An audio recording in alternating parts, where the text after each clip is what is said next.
Welcome to this exploration of one of the most unsettling instances in Missouri Ozark history. Please let me know where you're watching from and what time you're listening to this narration in the comments section before we start. What locations and times of day or night these recorded stories reach are of interest to us. It was 1912, and one of the most unsettling incidents in the history of the area was going to take place in the little Missouri Ozarks town of Ellsworth Creek. The events of that chilly November morning at the teeny county courthouse would be methodically removed from official documents, whispered about in whispers and eventually outlawed from history textbooks. The event, which the villagers would eventually simply call the Silence, killed 17 individuals. The painstaking attempt to remove the death from public consciousness, however, is what really disturbs me about this case. The slaughter took place on November 12, 1912, during what should have been a regular court procedure, according to documents discovered in 1965, while renovating the county archives. A land dispute between the well-known Keller family and a number of nearby farmers was being presided over by Judge Everett Holcomb. According to reports, the courthouse was packed that morning. 17 persons had died by lunchtime. There was silence, no reports of screaming or gunfire. Even now, there is still conjecture about what actually transpired inside those judicial walls. The scant materials that have survived point to something much more complicated than a straightforward violent deed. They indicate a town that is prepared to bury its past with its dead, a deliberate erasing, and a shared resolve to forget. This occurrence is not on file with the tiny county historical society. Notably absent are the November 1912 local newspaper records. There are discrepancies even in cemetery records. For example, a number of gravestones from that era just have names on them rather than dates. For Ellsworth Creek, it seemed as though time itself paused on that November day. The investigation started in 1962 when University of Missouri professor Martin Whitaker discovered a set of odd letters in the late Harold Keller's estate. Harold Keller was the grandson of Silas Keller, one of the main players in the courthouse dispute. Whitaker would eventually lose his job, his family, and perhaps his sanity as a result of the passion he developed. Since then, the documents you are about to hear about have vanished. They have rejected the testimonies. The places have been demolished or renamed. This tale, which was assembled from bits of truth concealed between layers of silence, is all that is left. Modern maps no longer show the town of Ellsworth Creek. Its existence is denied by the few surviving inhabitants of neighboring towns.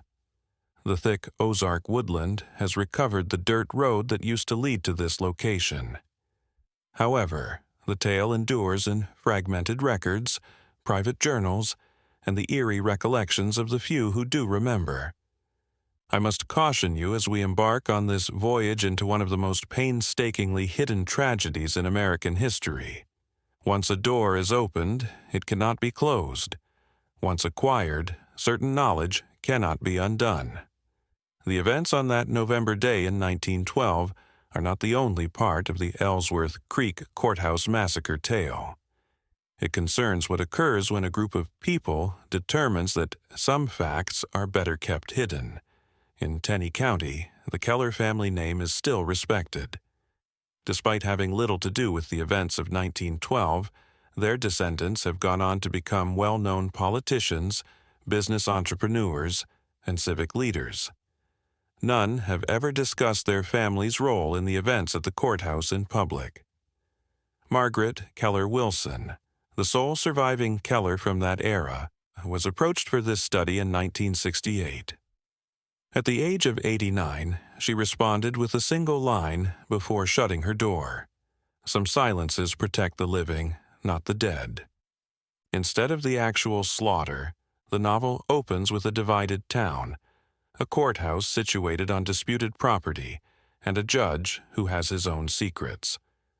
What was left undone, the questions that were never asked, the justice that was never done, and the reality that was never acknowledged are what really make Ellsworth Creek so horrifying. The Ellsworth Creek Courthouse Massacre of 1912 is told here, the day when terror was only heard in quiet. There were about 2,300 people living in Ellsworth Creek in the summer of 1912. It had experienced a brief period of prosperity during a little mining boom in the 1880s before settling into the peaceful rhythm of an agricultural village, nestled in a narrow valley between two ranges of the Ozark Mountains. The town was built around a small main street that housed the necessary establishments: Wils's Hardware and Farm Supply, the first bank of Ellsworth Creek, which was primarily owned by the Kellers, a general store run by the Harmon family, a post office that also served as the telegraph office, and the Crown Hotel, which served as lodging for traveling salespeople and occasional tourists. According to 1902 county records, the original courthouse had burned down for an unspecified but apparently accidental reason. Completed in 1905, the new courthouse was a massive two-story building made of locally mined limestone, with a modest central dome and enormous windows at the north end of Main Street. The oddity of the courthouse construction is that it was constructed on land donated by Silas Keller, the patriarch of the Keller family, whose mining and timber interests had made them the wealthiest family in the county. According to architectural plans discovered in Jefferson City Archives, the building included 2 courtrooms, administrative offices, and an unusually large basement area that was only described as storage and records. The land was donated in perpetuity for the sake of justice and governance, as stated in a deed of transfer dated March 15, 1903, which included the peculiar provision that the property would return to Keller ownership if it ceased to fulfill its original function. The Keller family occupied a spacious Victorian house situated on 200 acres of excellent farmland 3 miles outside of town. Silas Keller, who was 67 at the time, his wife Ella Lunner, who was 58, their sons James, 42, and Vincent, 38, as well as Vincent's wife Catherine, 29, and their 3 kids made up the family. Because of his strong friendship with the county clerk, Edward Merritt, James had never married, a fact that sparked quiet conjecture in the community.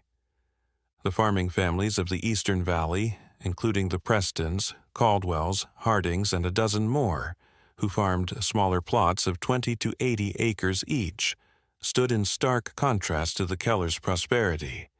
Before the Kellers and other investors were drawn to the area by the short-lived mining boom, these families had already established themselves in the area in the 1870s and 1880s.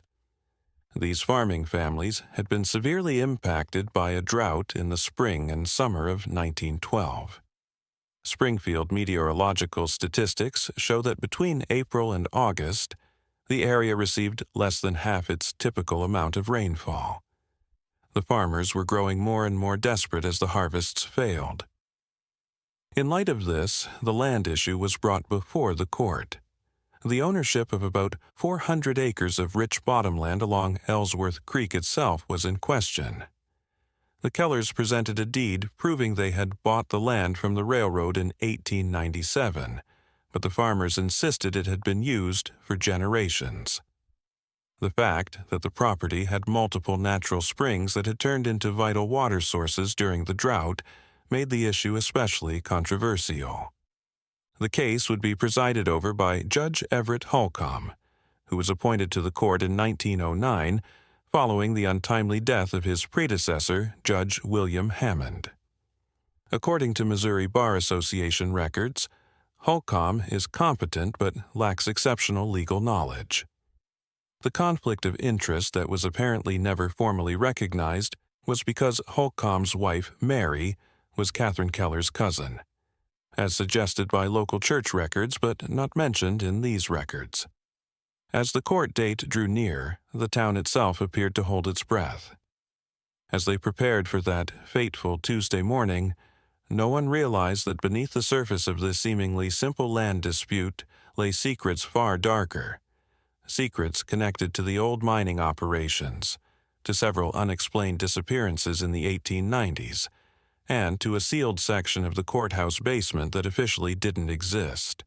The weekly Ellsworth Creek Gazette, now defunct with archives allegedly lost in a flood in 1931, only reported that tensions remain high, and that Sheriff Allen has requested additional deputies be present for the proceedings. On November 12, 1912, a chilly and overcast morning broke. Weather data show that it was 38 degrees Fahrenheit with a slight drizzle. At 8 a.m., the courthouse was scheduled to open, with the start of the proceedings set for 9 a.m. Howard Price, the only cab driver in Ellsworth Creek, the court docket for that day, which was found among the belongings of court clerk Edward Merritt after his death in 1954 and was kept in his personal documents, provides the most comprehensive record of those in attendance. Judge Everett Holcomb, Sheriff Thomas Allen, Edward Merritt, the court clerk, and 2 deputies, William Davis and Jack Morris, were among those in attendance, according to this document. Silas Keller, the plaintiff, is being represented by Springfield lawyer Hugh Blackwood. Thomas Preston, Joseph Caldwell, and Elijah Harding were the defendants on behalf of the farming families.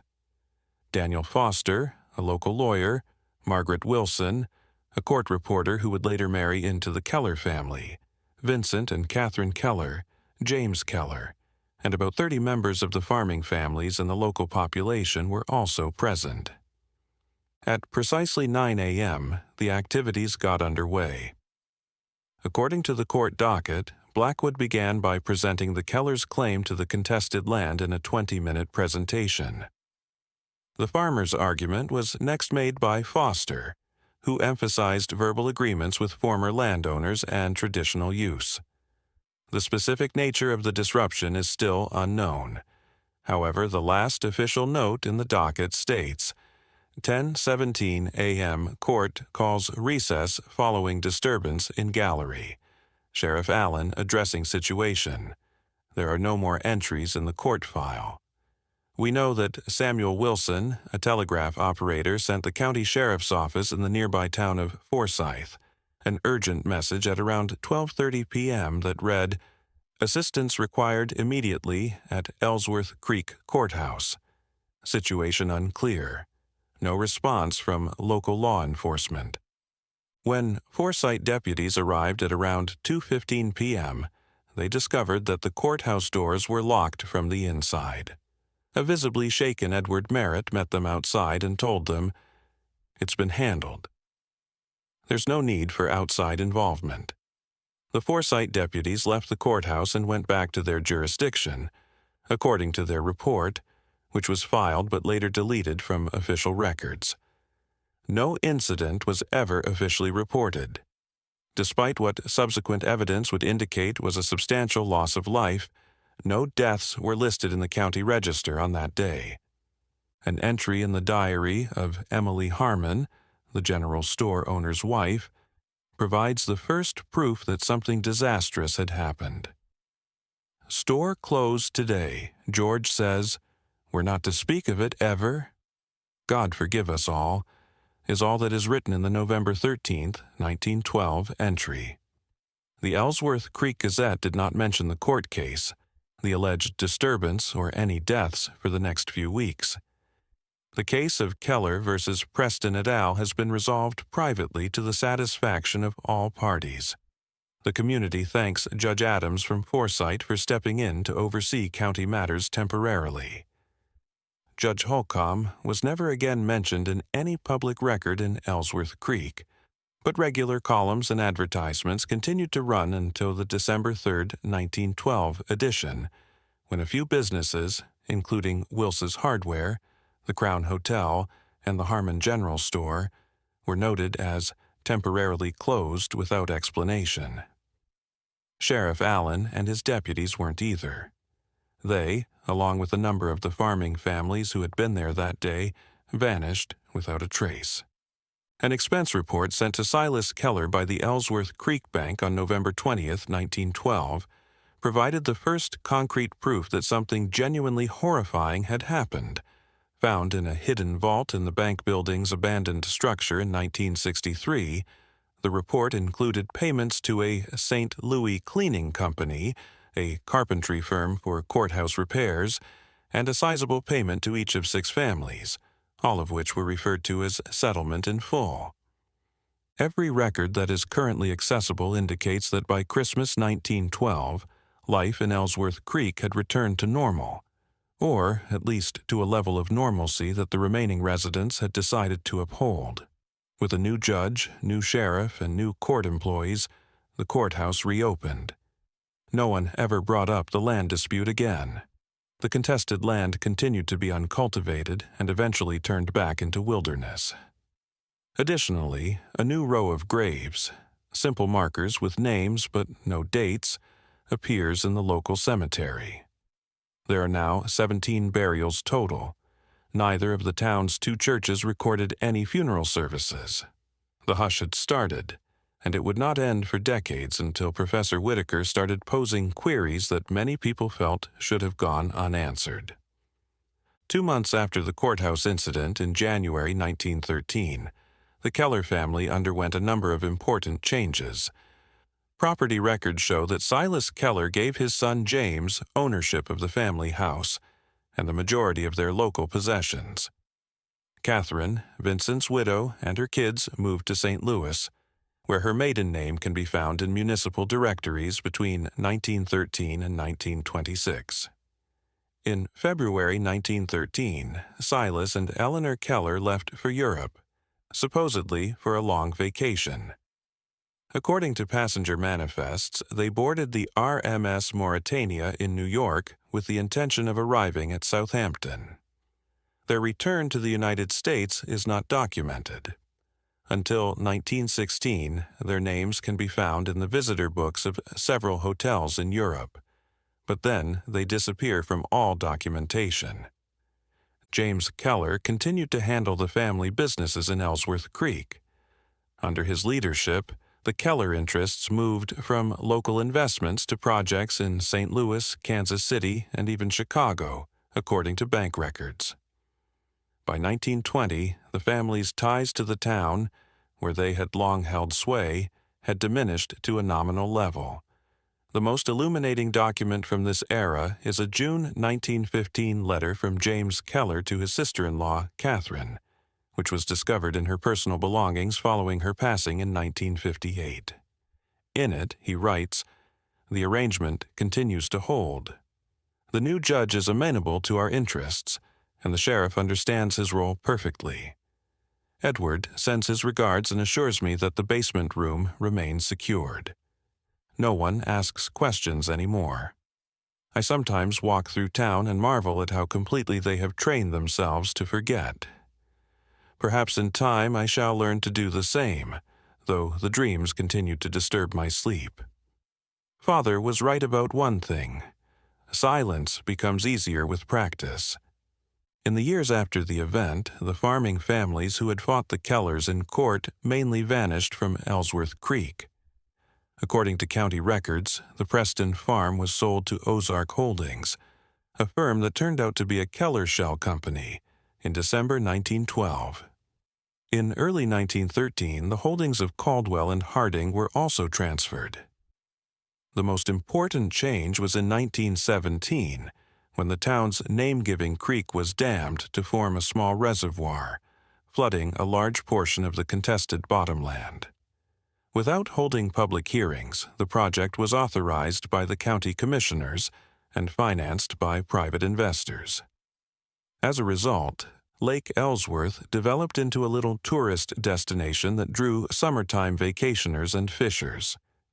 In 1914, Edward Merritt, who had been appointed county administrator by then, signed building permits for major renovations to the courthouse itself, including structural reinforcement of the basement level and installation of improved ventilation systems. Ellsworth Creek continued to look like a normal little Ozark village throughout the 1920s. According to census data from 1920, There were 1,273 people living there, which is a little decrease from the pre-1912 population. Unaware of the events, new families moved in. The town's implicit consensus that some topics would never be raised and some places would never be discussed became its defining characteristic. Decades later, Martin Whitaker became interested in this silence for the first time. In his 1962 journal, he wrote, "It's not what they say, but what they refuse to say. Not the stories they tell, but the stories they won't tell." The absence speaks volumes. Ellsworth Creek doesn't just have secrets, it is a secret. If it weren't for the surprising discovery made by 12-year-old Alice Thornton in the spring of 1934, the events of November 1912 might have been forgotten by the 1930s. When exceptionally low water levels revealed what looked to be the foundation of an old building, Alice, whose family had relocated to Ellsworth Creek in 1925, was playing along the shores of Lake Ellsworth. Professor Whitaker recounted Alice's 1962 discovery of a metal box, like a cash box, but bigger, stuck between some rocks where the water had gone down. The box contained a leather-bound journal belonging to Sheriff Thomas Allen, whose disappearance following the courthouse incident had never been explained. There were a number of unsettling notes in the book, which covered the months of January through November 10, 1912, notably the 2 days prior to the massacre.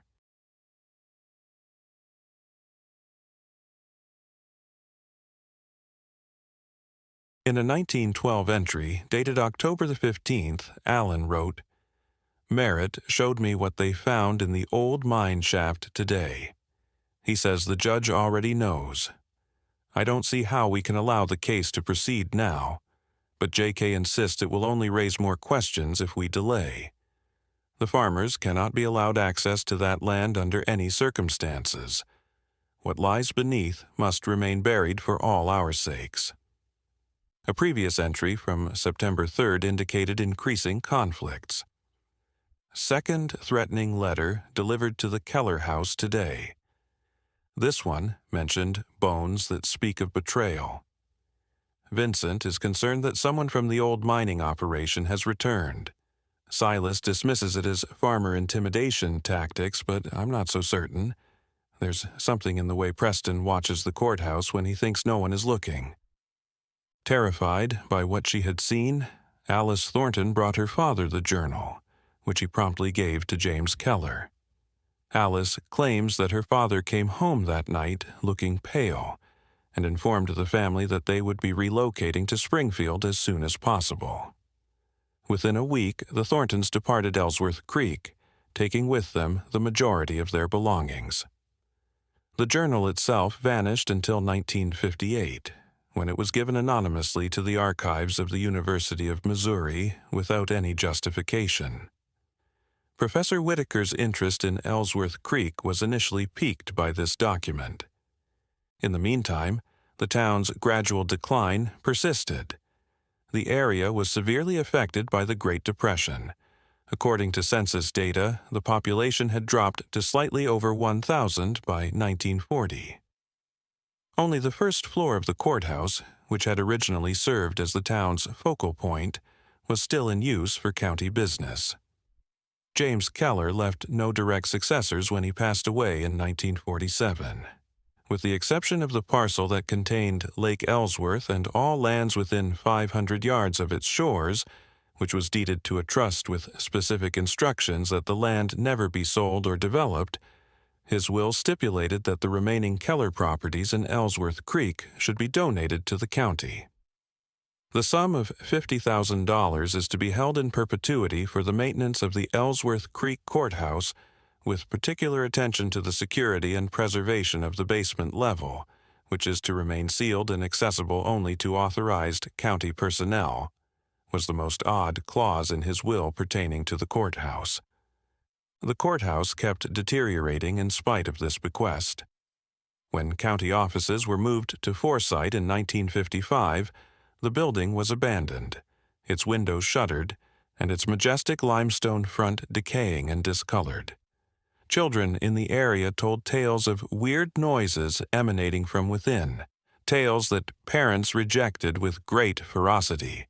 If not for a fortuitous discovery in the spring of 1962, that would start a series of events that would ultimately cause the town's meticulously preserved silence to come crashing down. Ellsworth Creek may have fallen into obscurity, its secrets intact. Preliminary construction on a new state roadway that would cross close to the remnants of Ellsworth Creek was started by the Missouri Roadway Department in March 1962. Workers discovered what seemed to be a mass burial with numerous human remains while testing the soil about a mile east of town. The Teaneck County Sheriff's Office was notified of the finding, and originally handled the location as if it were a crime scene. The remains were taken by a team from the State Archaeological Office and taken to Jefferson City, but according to department records retrieved through a 1967 Freedom of Information request, the investigation was abruptly ended after only 2 days when state officials stepped in, citing historical significance requiring specialized handling.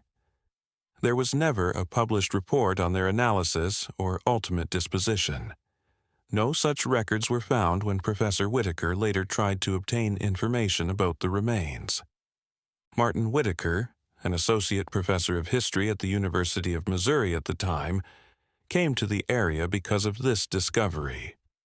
Whitaker had discovered references to Ellsworth Creek in Springfield newspaper records while investigating instances of civic upheaval in rural Missouri. He made the decision to look into the apparent holes in the historical record because he was intrigued by them. The most thorough description of Whitaker's findings from his 6-year research can be found in his writings, which were found after his disappearance in 1968. His initial piece on Ellsworth Creek, dated April 10, 1962, states, "Something extraordinary happened in this town 50 years ago. Something the locals still refuse to discuss. I've conducted interviews with 7 residents today, all over the age of 70, all of whom claim to have no knowledge of any unusual events in 1912. Their denials are too perfect, too rehearsed. One lady, I believe her name was Martha Collins, actually got up and left the room when I mentioned the courthouse. Her daughter followed me outside and warned me to stop asking questions for your own good. This is no ordinary small-town reticence. Whitaker's breakthrough occurred when he discovered personal documents belonging to a niece in Kansas City. Throughout his life, Merritt, the court clerk who had survived the slaughter, reportedly kept extensive private papers, including what seemed to be a coded journal that covered the years 1912 to 1954. Whitaker spent months deciphering Merritt's notebook, building on his experience with cryptography during his wartime duty. What he discovered supported his theories on the courthouse massacre, but it also pointed to a much more nuanced motivation than a straightforward land dispute. Merritt's decrypted data indicate that the dispute between the agricultural families and the Kellers sprang from findings made during the 1890s mining operations. Something had been discovered in one of the deeper shafts by the Keller Mining Company. Merritt only ever mentioned the evidence, or occasionally the remains. Whatever this discovery was, it seemed to jeopardize the Keller family's reputation in the area, and maybe link them to grave crimes that may have occurred since the area's first settlers arrived. According to Merritt's log, the sealed mine hole where the evidence was hidden was accessible from the contested territory. On November 13, 1912, Merritt made the most troubling entry, which read simply, "It is done. 17 souls silenced. The basement has been prepared according to Silas's specifications. Jay agrees that no one must ever know what lies beneath both the courthouse and the lake." The judge's wife identified the bodies this morning. The official story has been distributed. God help us all. Later, entries showed that Merritt was deeply troubled by his role in what had happened and in the cover-up that followed. His final journal entry, written just 3 days before his death from an apparent heart attack in 1954, read, "I can carry this burden no longer. I have prepared my testament and placed it where it will be found when the time is right. The truth of Ellsworth Creek must someday be known, if only so that those 17 souls may finally rest." By the 1940s, his entries had grown more paranoid, implying that he was being watched and that they will ensure my silence as they did the others. The testament Merritt was referring to was never located. However, Whitaker's inquiry kept turning up pieces of evidence that pointed to the courthouse slaughter as a planned murder of witnesses who had somehow discovered what the Kellers were concealing. Whitaker's investigation into Ellsworth Creek's history led him to believe that the secret courtroom basement held the secret to what had transpired. After the Keller Trust disbanded, the building had been vacant for 10 years by 1965, and its ownership was contested. Surprisingly, sophisticated locks kept the basement safe despite its state of disrepair. Through a connection in the county records office, Whitaker was able to enter the courthouse during the summer of 1965. His final passion and demise would result from what he discovered there. Professor Whitaker's study into the courtroom basement is described in fragmented and frequently nonsensical terms in his final journal entries from August 1965. Over these pages, the typically systematic academic's handwriting deteriorates, indicating severe anxiety or agitation. These comments indicated that the basement included a sealed inner chamber that was accessible through what looked to be a disused coal chute, in addition to the anticipated county records and storage. Sometime after the original construction, this room was reinforced with concrete and had a steel door installed. According to Whitaker's notes, he used keys that his contact at the county office gave him to enter this door. He discovered a 15-foot square room that was deserted, save for a small metal cabinet fastened to one wall and a trapdoor in the floor. A leather portfolio bearing the Keller family's insignia was inside the cabinet. Documents from 1871, when the first Kellers came to the area, were among them. These included a handwritten confession from Silas's father, Augustus Keller, admitting to his role in the slaughter of a tribe of Osage people who had refused to abandon areas that included precious mineral reserves. The location of other unmarked graves around the area, in addition to the massacre scene, was recorded on a number of surveyors. According to Whitaker's measurements, the narrow shaft that led to the trapdoor in the floor descended around 30 feet before opening onto what looked like an old mine tunnel. The tunnel's extension toward Lake Ellsworth raised the possibility that it would lead to the contested territories that are underwater. Whitaker's last diary entry, dated August 17, 1965, "What I found at the end of the tunnel exceeds my worst fears. The scale of what the Kellers have done, what they have hidden, is unimaginable. The courthouse massacre was merely the latest in a century of calculated violence. But why maintain the chamber? Why not destroy the evidence entirely? Unless they still return here. Unless whatever lies beneath the lake requires continued attention. I'm going back tomorrow with proper equipment. The truth must be documented, whatever the cost." Whitaker is not known to have returned to the courthouse. The building was badly damaged by an unidentified fire on August 18th that collapsed the first level into the basement. According to county records, the fire was unintentional and may have been started by homeless people looking for a place to stay. After Whitaker explored the courthouse, his demeanor drastically changed. His erratic behavior and growing paranoia were seen by his academic colleagues. Citing health issues, he resigned from his teaching duties and focused solely on his Ellsworth Creek study. He moved to a little cottage close to the old town site in early 1966 and lived there in ever greater seclusion. He was haunted and lake-obsessed, according to the few people who knew him. He was regularly observed collecting water samples and meticulously documenting variations in the water level. Whitaker sent a manuscript titled Silence and Blood: The Hidden History of Ellsworth Creek to the University of Missouri Press in October 1966.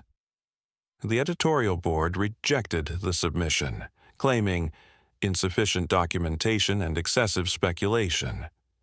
Whitaker allegedly burned the manuscript after it was rejected. Therefore, no copies of it are known to exist. On March 3, 1968, he wrote a letter to his daughter in St. Louis, which is his last recorded correspondence. He wrote, "I know now why the town maintains its silence even after all these years. It's not just fear or shame, it's something deeper, something in the water, something in the ground itself. I've traced the connections now from the courthouse to the lake to the old Keller estate. They're all connected underground, physically and metaphorically.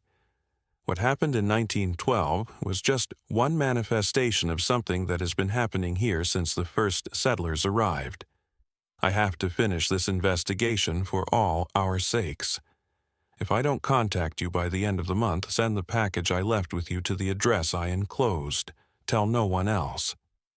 The parcel was never shipped.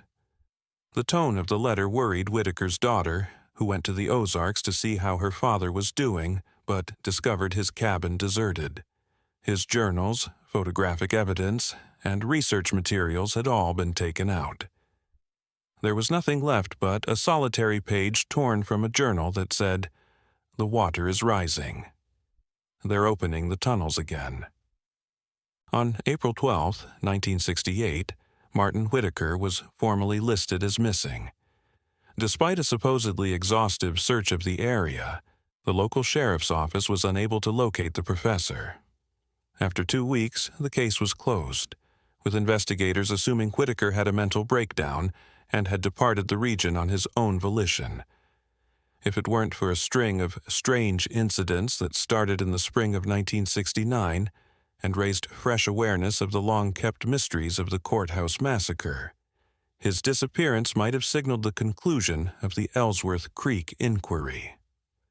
Unprecedented spring floods in April 1969 severely damaged the Ozarks. Normally regulated by the little dam built in 1917, Lake Ellsworth overflowed its banks, flooding regions that had been dry for decades. Late May saw the waters decrease, exposing what had long been concealed beneath the lake. The foundations of a number of buildings that existed before the valley was flooded. The most important of these was what looked like a mining shaft opening. Despite being submerged for more than 50 years, its timber supports are still largely intact. Local media took notice of the discovery, and on June 2, 1969, the Springfield News Leader published a feature on the ghost structures of Lake Ellsworth. The article featured interviews with a number of elderly locals, none of whom were willing to talk about the lake's past or the buildings that had once stood on its shores. This hesitancy was highlighted by reporter Robert Hawkins, who wrote, "Locals exhibit an unusual reluctance to speak when asked about Ellsworth Creek's past. One elderly gentleman who declined to be named would say only that some things are better left where they lay, underwater and underground." After the piece was published, Hawkins started getting anonymous calls and emails with tidbits of information regarding Ellsworth Creek, particularly the events of November 1912. A package with multiple pages that appeared to have been torn from Edward Merritt's missing testament was the most important of these messages. Hawkins later gave state officials these pages, which included specifics on the courthouse massacre. The violence started, according to Merritt, when Thomas Preston presented Judge Holcomb with proof that the Kellers had fabricated their deed to the contested land.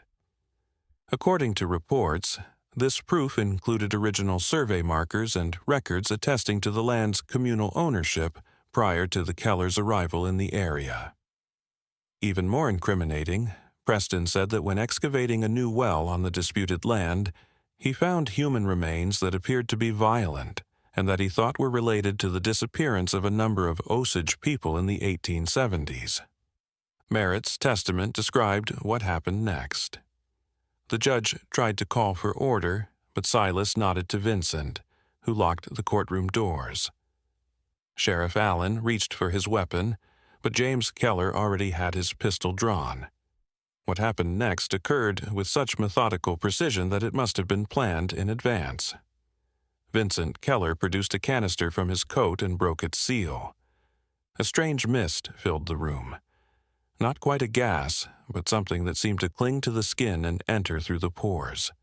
Within moments, those nearest to Vincent began to convulse. No one screamed, no one could. The mist seemed to paralyze the vocal cords while leaving victims fully conscious. I watched from behind the clerk's desk as 17 people, the judge, Sheriff Allen and his deputies, the farmers and their supporters, even Catherine Keller, who had apparently not been told of the plan, collapsed and died in horrific silence. Their eyes remained open, aware until the last moment. When it was over, Silas calmly instructed James to open the windows. The mist dissipated quickly, leaving no trace. Silas then turned to me and said, "Mr. Merritt, your continued employment and existence depends on your absolute discretion regarding today's unfortunate incident. I trust we understand each other." They moved the bodies that night to the basement chamber that had been prepared in advance. What they did with them afterward, I cannot say with certainty, though I have my suspicions about the true purpose of the dam that would later create Lake Ellsworth. When the newspaper received a cease and desist letter from a well-known St. Louis law firm that represents the interests of long-standing regional landowners, Hawkins's investigation was unexpectedly put on hold. The publisher moved Hawkins to sports coverage, citing possible litigation expenses. Hawkins's notes and the pages of Merritt's testament were turned over to the Missouri State Police. No formal investigation was ever launched.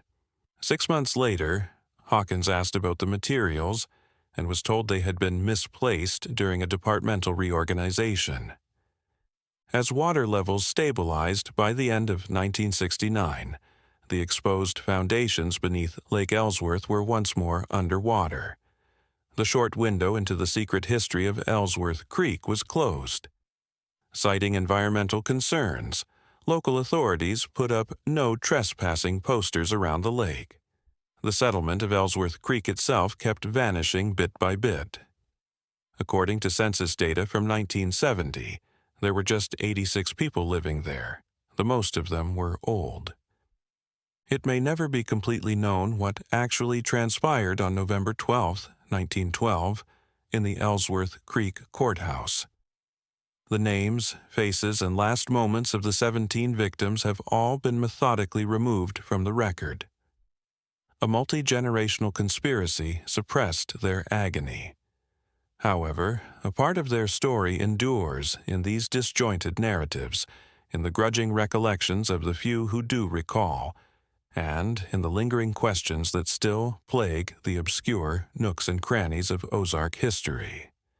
The community's involvement in the atrocities cover-up may be more unsettling than the actual brutality in the Ellsworth Creek tragedy. How can a whole town decide to forget? How much does their quiet cost them? When the last person who recalls the truth is gone, what will happen to that silence? Hikers periodically report a peculiar occurrence amid the thick trees that now enclose the ancient location of Ellsworth Creek. Times of complete quiet during which all natural sounds, including insects, birds, and wind among the leaves, abruptly stop. According to reports, these incidents endure precisely 17 minutes before the typical sounds of the woodland return. Although some local guides still decline to lead tours near the old town site or the lake banks, especially in November when the silence is reported to be most intense, Others reject these claims as fantasy or coincidence. Margaret Keller Wilson, who passed away in 1971 at the age of 92, was the last person to be known to have had first-hand knowledge of the courthouse massacre. Perhaps, since she later married into the Keller family, she had somehow avoided the fate of the other witnesses, despite being the court reporter on that fatal day. During her last years with dementia, her caregivers ascribed her utterances to bewilderment and nightmares, yet she was sometimes heard muttering about the silence in the courthouse and the faces that couldn't scream. Among her belongings, a sealed package was discovered after her death, addressed simply, "To be opened when the lake runs dry." Her grandson is said to have burned the envelope unopened, telling others some doors should remain closed. It remains to be seen if those doors will remain closed indefinitely. What people choose to forget, the earth remembers. There are mysteries in the sea that might yet come to light, and 17 voices wait to be heard in the eerie solitude of the Ozark forests. A warning to anyone looking to learn the whole truth about the Ellsworth Creek courthouse massacre. Quietness can be more than just the lack of sound. Sometimes it's the presence of something quite different, something that has mastered the ability to move, breathe, and observe from the shadows between thoughts and the gaps between words. Even though the town that made the decision to forget is no longer there, its silence endures. A quiet that stretches toward you even now, whisper after whisper, page by page. You're correct, and I'm sorry for the mistake. Allow me to continue and lengthen the script until it is appropriate for a 1-hour narration. There is much more to the Ellsworth Creek tragedy than what I've discussed thus far. Allow me to elaborate on the inquiry, the town's collective quiet, and the deeper ramifications of the findings made beneath the lake and courthouse. Many attempts were made to piece together the actual events of that November day in the decades that followed the tragedy at Ellsworth Creek. Every probe seemed to reveal new aspects to the quiet that had engulfed the town and its residents, fresh layers of dread. Harold Jenkins, a Tunney County deputy from 1948 until 1962, gave one particularly unsettling experience. Jenkins recounted an occurrence that happened during the 1952 spring floods in a 1967 recorded interview that was never aired. "We got a call about something washing up on the shore of Lake Ellsworth. This was during that big flood when the water rose almost 15 feet above normal. Me and Sheriff Collins drove out there, expecting to find a drowned deer or maybe some old farming equipment. What we found instead." Here, Jenkins stopped for almost 30 seconds before continuing. "What we found was a metal container, like an old-time steamer trunk, but made of some kind of thick-gauge steel. The flood had dislodged it from somewhere and washed it up against a stand of sycamores near the old dam. Jenkins said they were able to open the container and discovered it filled with personal belongings, including wallets, watches, wedding bands, eyeglasses, and other stuff that visitors to the courthouse would have brought. A total of 17 gifts were labeled with initials and meticulously wrapped in oilcloth. Sheriff told me to reseal the trunk and help him load it in the cruiser. When I asked what we were going to do with it, he just said, 'Same thing they did in 12. Nothing.' We drove it to the Keller estate, not the old house, which had been abandoned by then, but to that caretaker's cottage where James Keller's lawyer lived. The lawyer didn't seem surprised to see us. He just nodded and had his groundskeeper take the trunk around back. Next day, Sheriff Collins called me into his office and said if I ever mentioned what we found to anyone, I'd be fired on the spot. Said it was a county matter that predated both of us. Jenkins' story offers a unique look at how the Keller family's interests were protected by local officials decades after the slaughter, demonstrating how the conspiracy of silence was upheld throughout generations. It also implies that the identities of the 17 victims were systematically taken away in addition to being slaughtered. A gruesome catalog of their personal possessions was preserved. When a retired postmaster from a nearby town disclosed in 1963 that mail addressed to specific families, the Prestons, Caldwells, and others who had vanished following the courthouse incident, continued to be delivered to a special post office box registered to the Keller Mining Company for decades, it provided more proof of this multi-generational cover-up. It appears that this arrangement was put in place in December 1912 and lasted until James Keller's death in 1947. It was obvious that the Kellers had not only removed the witnesses, but also gone to great measures to make it appear as though they had just moved on. Letter responses were allegedly falsified. Money orders are occasionally sent to distant relatives. Forms for changes of address are updated on a regular basis. To disguise 17 fatalities, a whole paper trail of fake lives had been created. However, what Professor Whitaker found beneath the lake, a discovery that was mentioned in his last journal entries but never completely explained, may be the most unsettling element of the Ellsworth Creek case. A worrisome picture is painted from the scattered notes and the memories of people who interacted with Whitaker in his last months. In fact, there were a number of mine shafts in the region that is now Lake Ellsworth that date back to the 1880s.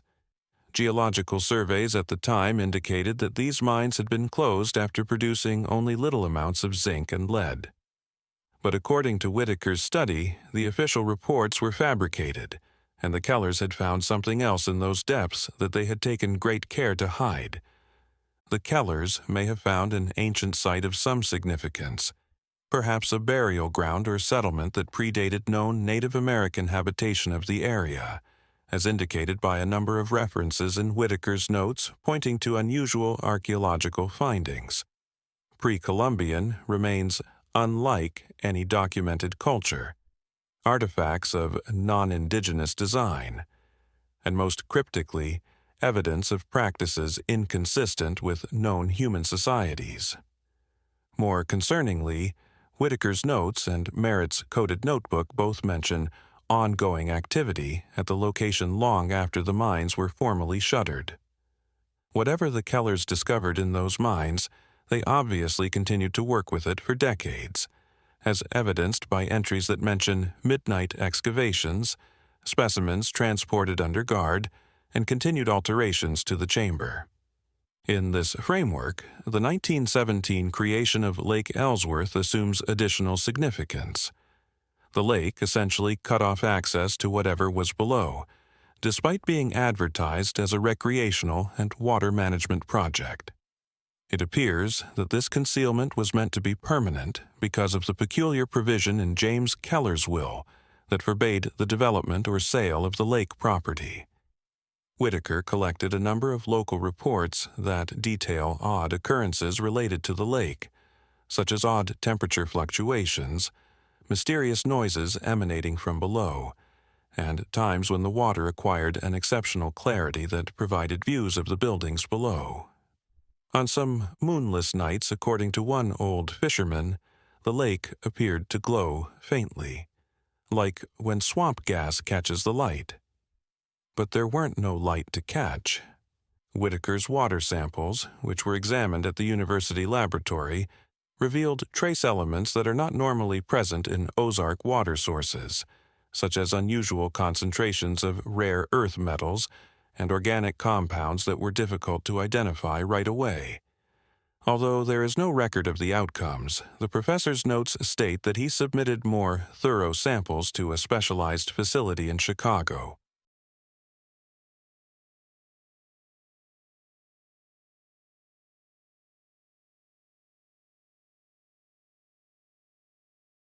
A close examination of the available information makes the link between whatever was beneath the lake and the courthouse massacre more obvious.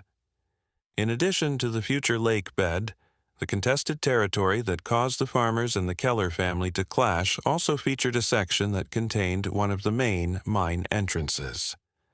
The fact that human remains were found by Thomas Preston while excavating a well on this property raises the possibility that he unintentionally discovered proof of the Kellers' past transgressions, or possibly anything related to the original archaeological site. The enclosed room underneath the courtroom seems to have been used as a secondary entrance to whatever was below, as well as a place to dispose of the victims of the massacre. Whitaker's description of the tunnel that runs from the courtroom basement to the lake's direction demonstrates a well-thought-out architecture that permits distinct travel between these areas.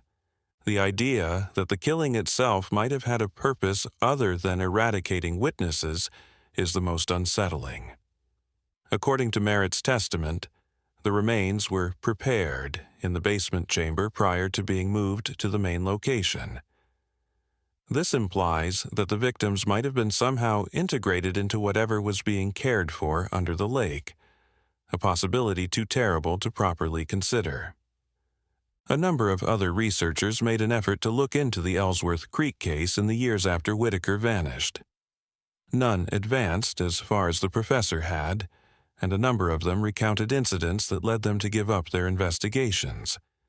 In 1972, a St. Louis University graduate student said that any time she went to the neighborhood, she was always followed by unmarked cars.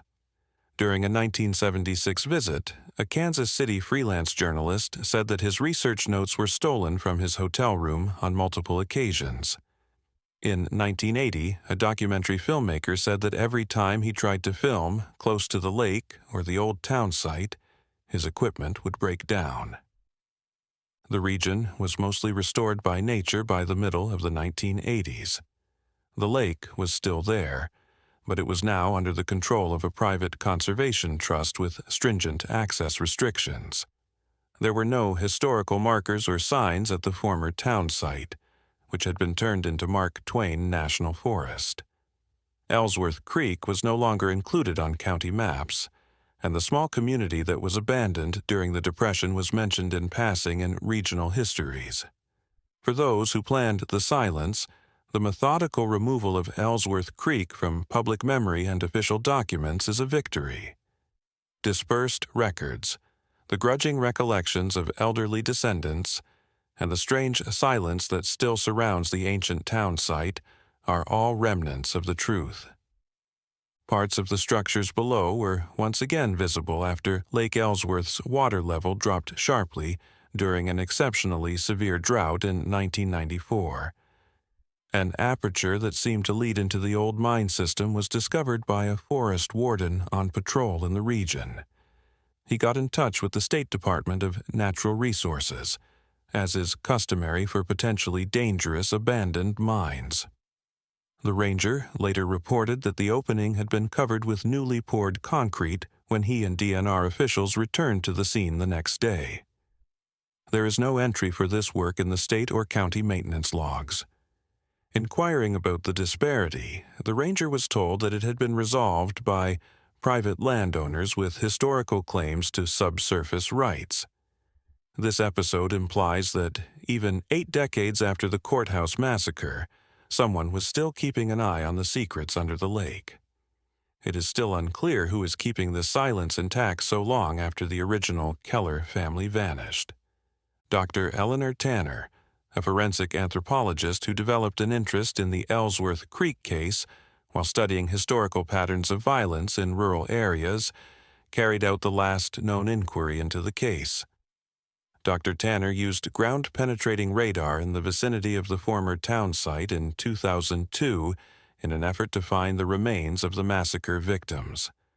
Her initial research, which was published in a little-known scholarly publication, found a number of irregularities that were in line with unmarked graveyards in a forested region about a mile from the site of the former courthouse. However, the Ozarks Heritage Foundation, a nonprofit later discovered to be mostly supported by a trust created by Margaret Keller Wilson's last will and testament, purchased the land before she could begin excavations. The area was immediately declared a protected woodland sanctuary by the foundation, which forbade ground disturbance. Dr. Tanner's financing grant was abruptly withdrawn, and her research permits were revoked. She experienced what she called institutional resistance at every level when she tried to take the matter to court. In her final work on the topic, Dr. Tanner wrote, "The Ellsworth Creek case represents more than just a historical murder mystery or an example of rural corruption. It appears to be something far more systemic. It's possible that this contrast between filled silence and empty silence best conveys the fundamental misery of the Ellsworth Creek case. It's not only that a terrible incident has been repressed or forgotten. The reason for this is that the act of repression itself has become a living entity that actively shapes the world around it. Ellsworth Creek is no longer visible on maps of the area for visitors today. Currently known as Ozark Memorial Lake, Lake Ellsworth is a small recreational facility with little access by the general public. The majority of the town site has been reclaimed by the forest, but keen viewers may identify some oddities in the terrain, such as the circular dip of a filled-in well, the delicate rectangle of a former foundation, or the excessively straight line of an old street. Once the hub of the community, the courthouse site is now hidden by a stand of oak trees that are said to be around 50 years old. The only thing that sets this location apart from the nearby forest is a strange feature that many visitors have noticed: an odd silence, as though the typical noises of the forest are a little muffled here. A hiker who recently visited, in 2018, and deviated from the designated pathways, reported discovering a tiny clearing close by where the ground seemed to have shifted, exposing what appeared to be a man-made stone building underneath. The next day, he came back with a camera and found the pit filled with pine needles and new dirt. There had been no reports of maintenance staff or storms in the region. Thomas Keller Wilson, Margaret Keller Wilson's great-grandson and the current trustee of the family foundation that retains possession of several land parcels surrounding the lake, may be the last person to have a direct connection to the original events. Wilson, who is now in his 70s, has repeatedly refused to be interviewed about his familial background. According to public records, he travels to the area exactly once a year, stays for exactly 3 days, and then leaves for his main home in Boston. Every November, on the anniversary of the courthouse massacre, these visits take place. Although the type of specialized equipment Wilson brings with him is unknown, local service providers say he does so in sealed cases. Wilson always goes to the lake by himself, usually at night, and has been seen carrying what seems to be a small offering of some kind, which one witness described as like flowers, but not flowers exactly. Whatever ritual Wilson follows during these visits, it seems to fulfill whatever duty the family still has to whatever is under Ellsworth Creek. The quiet goes on. The secret is still safe, and only a select handful have managed to piece together this disjointed narrative, leaving the 17 victims of the courthouse massacre unmourning. A pattern becomes apparent to those who keep looking into the case. Initial interest gives way to growing obsession, which is followed by growing paranoia, which is followed by the researcher abandoning the quest or, in certain situations, going missing. A developing sense of being watched, not only by human agents but by something less definite. A presence that appears to put pressure on the mind itself, is described by those who go too far. The psychological dimension of the Ellsworth Creek case may be the most pernicious. The way the silence seems capable of reproducing itself in those who encounter it, creating a contagious conviction that some secrets are better left undisturbed. As one investigator wrote before abruptly ending his research, "It's not that I'm being threatened. It's that I'm being convinced, influenced to accept that some questions shouldn't be answered. Some doors shouldn't be opened." The most terrifying aspect is how reasonable this suddenly seems, how the silence begins to feel protective rather than concealing. However, the truth is still hidden beneath layers of deceit, shielded by human and possibly other systems, and is only ready to be revealed by individuals who are prepared to risk not just external resistance but also the psychological pressure to remain silent. An unexpected source provides the ultimate testimonial about Ellsworth Creek, a hospice nurse who cared for Thomas Keller Wilson in his final days in 2022. It's hungry again, always hungry, but there's no one left to feed it now. Listen for the silence. When it stops, that's when you should worry. When the silence stops, it means it's found another way out. In her account, which she shared anonymously with a local historical society, Wilson reportedly spent his last hours in a state of increasing agitation, repeatedly trying to communicate something about the obligation and the feeding. In his final moment of clarity, he reportedly took the nurse's hand and whispered, "It's hungry again. Always hungry, but there's no one left to feed it now." Wilson passed away before he could provide an explanation for these mysterious claims. He left instructions in his will for his body to be cremated right away. Shortly after, the nurse who recorded his last statements departed and has never been seen again. After Thomas passed away, the Wilson Family Trust, which had owned the lake property for several generations, was disbanded. The Ozark Ecological Research Consortium, a recently established organization, acquired ownership of the site and promptly started building a research station close to the lakeshore. This complex appears to be a windowless concrete building with substantial subterranean components and an exceptionally high level of security, according to satellite photos. The type of research being done at this institution has not been disclosed to the public. According to local employment records, deliveries to the site mostly take place at night, and the majority of workers are brought in from outside the area. Last but not least, despite typical precipitation patterns, hydrologists observing the area's watershed have observed a slow but consistent decline in Lake Ellsworth's water level over the previous 12 months. According to current estimates, if this tendency keeps up, parts of the lake bed may become visible in the next 5 years, possibly exposing whatever has been concealed beneath those waters for more than a century. It remains to be seen if this exposure will ultimately lead to answers or just more profound inquiries. For millennia, Ellsworth Creek has remained silent, preserved by both commonplace and possibly more enigmatic causes. However, all silences must come to an end. A warning to those who are still looking for the truth about what actually transpired in that courthouse in 1912, and what might be hidden beneath the lake that conceals the town's darkest secrets. Some inquiries alter more than just how we perceive the past. Certain silences, once broken, release things that cannot be silenced again, and some secrets, once revealed, cannot be buried again. Even while Ellsworth Creek is no longer on maps or in people's minds, its legacy lives on in the sealed documents, the unmarked graves, the waters of an unnatural lake, and the lingering, filled silence that permeates everything. If you ever go to those peaceful forests, pay close attention. If you know how to listen, the quiet speaks.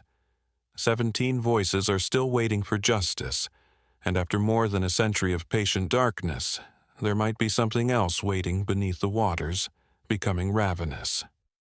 Though buried, the truth about Ellsworth Creek is still alive. Never dead, silently waiting.